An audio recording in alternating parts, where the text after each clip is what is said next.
The little girl who changed everything. The sound of expensive sneakers scuffing against concrete echoed through the empty playground as 8-year-old Marcus Wellington sat in his custom wheelchair, watching other children run past him like he was invisible. For the son of tech billionaire Richard Wellington, money could buy the finest medical care, the most advanced mobility equipment, and admission to the most exclusive private schools. But it couldn't buy him a single friend. Marcus had been paralyzed from the waist down since a car accident when he was 5, and despite his father's fortune, the playground remained his loneliest battlefield. Other children would glance at his wheelchair, whisper to their friends, and then scatter like leaves in the wind. Today was no different, or so he thought.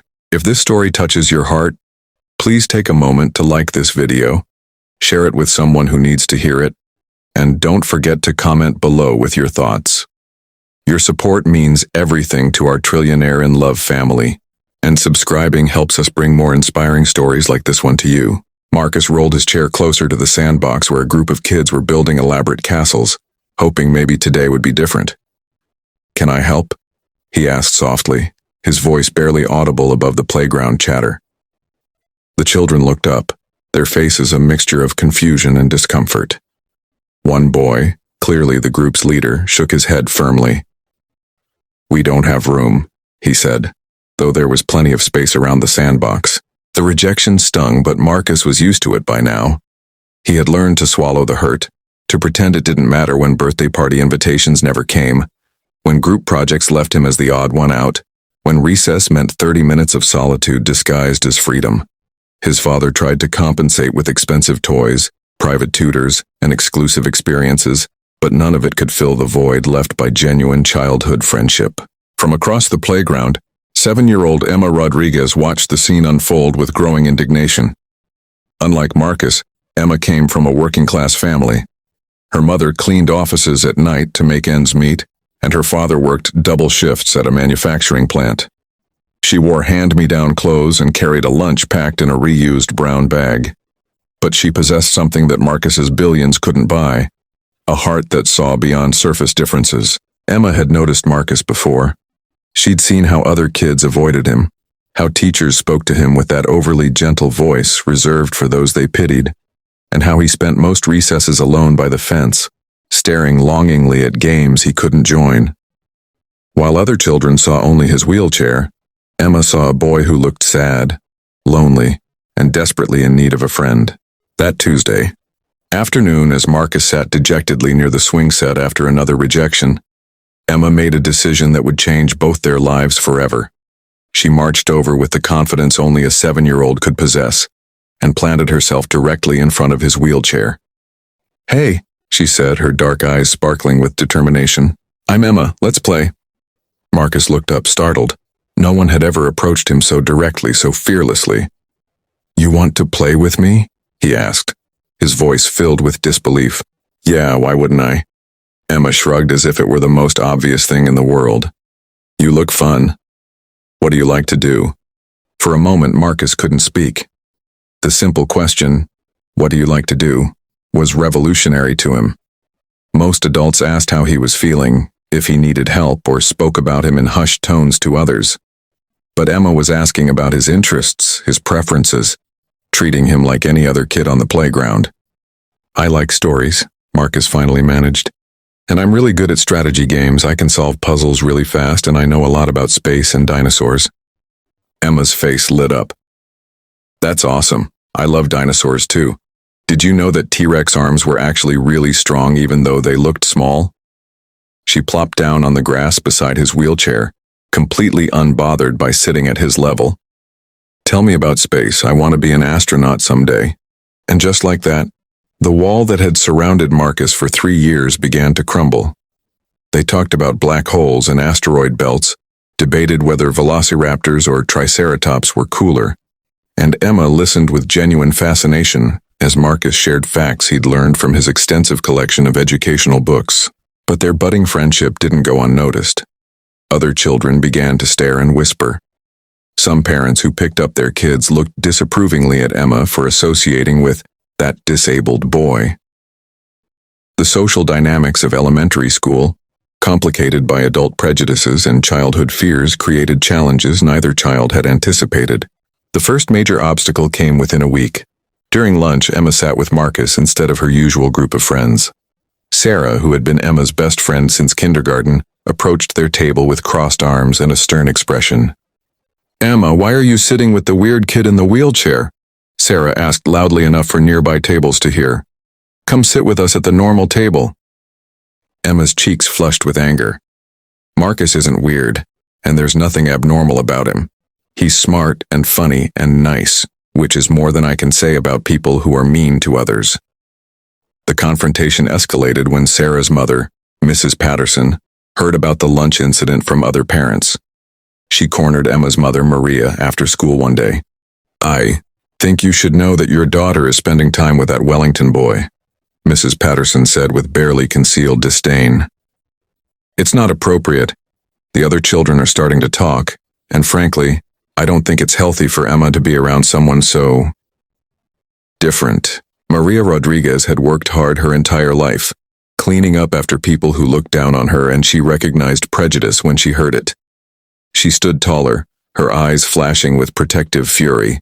Mrs. Patterson, my daughter has found a friend who makes her happy and treats her with kindness. If you have a problem with that, it says everything about you and nothing about these children. Emma will continue to choose her own friends based on their character, not their circumstances." The social pressure continued to mount. Teachers, while not openly discouraging the friendship, began making subtle suggestions that Emma might be taking on too much responsibility by befriending Marcus. Other parents whispered at pickup time, and some children were explicitly told not to play with either Emma or Marcus. Marcus noticed the change immediately. Emma was being ostracized because of her association with him, and the guilt ate at him like acid. He had finally found a true friend, but he was destroying her social life in the process. The weight of this realization became unbearable. One afternoon, as they sat together during recess, Marcus made a decision he thought was noble but broke both their hearts. "Emma, I think you should play with Sarah and the other kids," he said quietly, not meeting her eyes. "You don't need to sit with me anymore, I'll be fine." Emma stared at him in shock. "What are you talking about? I like playing with you, you're my friend." "But everyone's being mean to you because of me," Marcus replied, his voice cracking with emotion. "I don't want you to lose your other friends because you're nice to me. I'm used to being alone." The pain in Emma's eyes was immediate and fierce. "Marcus Wellington, that's the stupidest thing I've ever heard. Do you think I care what those mean kids think? Do you think their friendship means more to me than yours? Because if you do, then you don't know me at all." She stood up, her small hands clenched into fists. "Real friends don't abandon each other when things get hard. Real friends stick together and face the bullies as a team. If you want to give up on our friendship because other people are mean, then maybe you're not the friend I thought you were." Emma's words hit Marcus like a physical blow, but they also opened his eyes to something profound. Here was someone willing to fight for their friendship, to endure social consequences for the sake of their bond. She wasn't asking him to change or trying to fix him. She was asking him to be brave enough to accept genuine friendship. That evening, Marcus did something he'd never done before. Instead of retreating to his room to lose himself in books and video games, he sought out his father. Richard Wellington was in his home office, surrounded by multiple monitors and the constant buzz of international business calls, but Marcus knocked anyway. "Dad, can we talk?" Marcus asked, his voice stronger than it had been in months. Richard looked up, surprised by the determination in his son's tone. "Of course, buddy, what's on your mind?" "I have a friend," Marcus began, and then the whole story poured out. He told his father about Emma, about the playground dynamics, about the parents who whispered, and the children who stared. He talked about feeling guilty for Emma's social struggles and his own fear of losing the first real friend he'd ever had. Richard listened without interruption, watching his son's face animate with emotions he'd rarely seen before. Joy, frustration, hope, and determination all mixed together. When Marcus finished, his father was quiet for a long moment. "Son, let me tell you something I learned building this company," Richard finally said. "The people worth knowing are the ones who see your value when others only see your challenges. This Emma sounds like she has something money can't buy. Character. And you know what? I think I'd like to meet her and her family. The next day brought an unexpected turn of events. Richard Wellington did something that surprised everyone, including himself. He took time off work, something he rarely did, and showed up at Marcus's school during recess. But he didn't come alone. He brought Emma's mother, Maria, whom he had contacted the previous evening. The two parents had talked for over an hour, sharing their concerns, their hopes for their children, and their frustrations with the narrow-minded attitudes they were encountering. Despite their vastly different economic backgrounds, they discovered they shared the same fundamental values: the importance of character over circumstances, the value of loyalty, and the belief that true friendship should be celebrated, not discouraged. Standing together on the playground, watching Emma and Marcus engaged in an animated discussion about whether aliens might live on Jupiter's moons, both parents felt a surge of pride in their children's courage to be different. But the real change came when other children began to notice something remarkable. Emma and Marcus weren't just friends. They were having more fun than anyone else on the playground.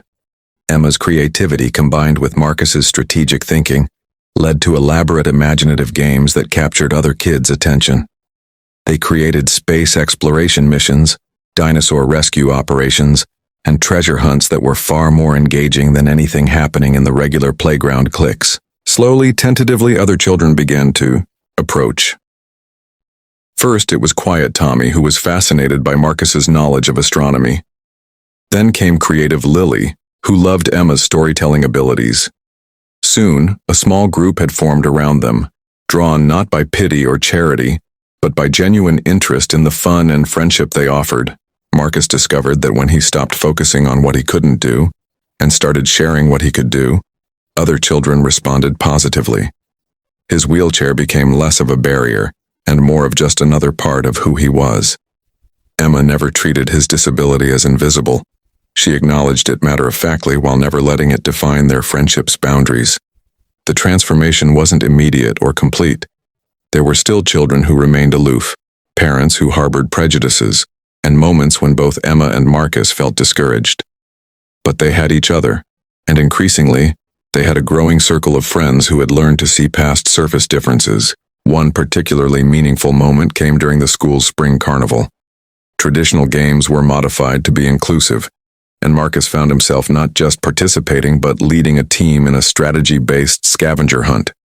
When his team won, the cheers from his classmates felt genuine, not forced or patronizing. Emma beamed with pride, not because she had helped Marcus succeed, but because her friend had shown everyone what she had seen in him from the beginning, that he was smart, fun, and worthy of friendship just as he was. The ripple effects of their friendship extended beyond the playground. Other parents began to reconsider their attitudes. Teachers became more intentional about fostering inclusive environments, and the school started implementing programs that celebrated differences rather than merely tolerating them. Marcus's confidence soared. For the first time since his accident, he looked forward to school, participated eagerly in group projects, and even began inviting friends over to his house. Richard noticed his son laughing more, complaining less, and approaching life with an optimism that no amount of money or medical intervention had been able to restore. Emma, meanwhile, learned valuable lessons about loyalty, courage, and the importance of standing up for what's right even when it's difficult. Her friendship with Marcus taught her that real strength isn't about fitting in. It's about having the courage to do what's right regardless of social pressure. As the school year progressed, their friendship became a model for others. Teachers would point to Emma and Marcus as examples of how differences in ability, background, or circumstances didn't have to be barriers to meaningful relationships. Other students began forming friendships that crossed traditional social boundaries, inspired by the genuine joy and loyalty they witnessed between Emma and Marcus. The transformation reached its peak during the end-of-year talent show. Marcus had always been too self-conscious to participate in public performances, but Emma convinced him to join her in a presentation about space exploration. Marcus provided the scientific knowledge while Emma created a dramatic narrative about astronauts on Mars. Their presentation was a hit, but more importantly, it represented Marcus's complete emergence from the isolation that had defined his early school years. Standing on stage, sharing his passions with enthusiasm and confidence, he was no longer the lonely boy in the wheelchair. He was simply Marcus, a smart and interesting kid who happened to use a wheelchair to get around. After the show, as families gathered for refreshments, something beautiful happened. Marcus was surrounded by classmates asking questions about space, complimenting his presentation, and making plans for summer activities. Emma stood nearby, grinning with satisfaction as she watched her friend shine. Mrs. Patterson, the parent who had initially criticized Emma's friendship with Marcus, approached Maria Rodriguez with obvious discomfort. "I owe you an apology," she said quietly. "I was wrong about your daughter and about Marcus. Watching them tonight, seeing how happy they are and how they've brought out the best in other children, I realize I let my own limitations prevent me from seeing what you saw all along." Maria graciously accepted the apology, understanding that growth and change often come slowly, but are no less valuable for their gradual pace. As the evening wound down and families began to leave, Richard Wellington found himself reflecting on the incredible year his son had experienced. The transformation in Marcus was undeniable. From a withdrawn, isolated child to a confident, happy boy surrounded by friends who genuinely enjoyed his company. But perhaps the most remarkable aspect of the entire experience was how simple it had started. One little girl had walked up to a lonely boy and said, "Let's play." Those 3 words had set in motion a chain of events that changed not just 2 children's lives, but an entire school community's understanding of friendship, inclusion, and the power of looking beyond surface differences. Emma's family had been invited to spend the summer at the Wellingtons' estate, where the kids could use the pool, explore the extensive grounds, and continue the adventures that had begun on an elementary school playground. The economic differences between their families had become irrelevant in the face of genuine friendship and mutual respect. On the last day of school, as Emma and Marcus exchanged summer plans and promised to stay in touch, Marcus gave Emma a gift, a friendship bracelet he had made himself, decorated with tiny silver stars. "Thank you for seeing me when no one else would," he said simply. Emma hugged him tightly. "Thank you for being worth seeing," she replied. Their story became a testament to the transformative power of inclusion, the courage required for genuine friendship, and the beautiful truth that the most meaningful connections often come from the most unexpected places. Marcus learned that his worth wasn't diminished by his disability, and Emma learned that true friendship requires courage, loyalty, and the willingness to stand up for what's right even when it's difficult. But perhaps most importantly, their friendship reminded everyone around them that the barriers we create between ourselves and others are often far more limiting than any physical or social obstacle. When we choose to see past surface differences and connect with the humanity in others, we don't just change their lives, we transform our own. The little girl who said "let's play" had started a revolution of kindness, one friendship at a time, and in a world that often seems divided by differences, their story serves as a beautiful reminder that connection, understanding, and genuine friendship are always possible, when we have the courage to reach out and the wisdom to see beyond the surface. As we wrap up this incredible journey of friendship and courage, I want to hear from you. Have you ever been in a situation where you had to choose between fitting in and doing what's right? Share your story in the comments below. Your experience might inspire someone else to be brave.